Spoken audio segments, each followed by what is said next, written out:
ახლა რო ავიღოთ თოვლის პაპას ფენომენი საერთოდ.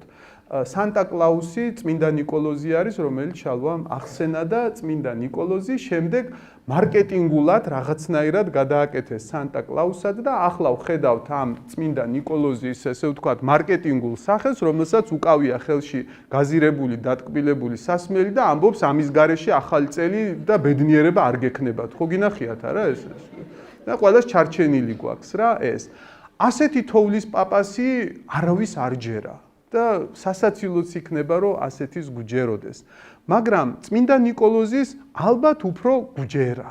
გუჯერა ანგელოზის, რომელიც სადღაცა ჩვენს უკან უხილავ სამყაროში არის და იქიდან ეხლაც გვიგზავნის რაღაცეებს იმისთვის რომ ჩვენ უკეთესები გავხდეთ და განვითარდეთ. მაგრამ ეს ბავშვებთან სასაუბრო თემა ზუსტად ასეც. არაერთხელ მისაუბრია, მაგრამ ანგელოზებს საკუთარი ხელები აქვთ.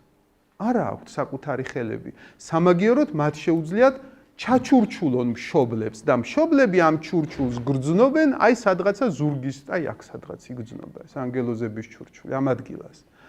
და რა თქმა უნდა, ნაძვის ხის ხეშ საჩუქარი ჩვენ ვიყიდეთ, მაგრამ ჩვენი არ არის ეს საჩუქრები, გვიჩურჩულეს იმ ანგელოზებმა, რომ თქვენ მოგართვათ. აი ყურეთ, აქ ტყუილი არის თუ მე ამის იმჯერა?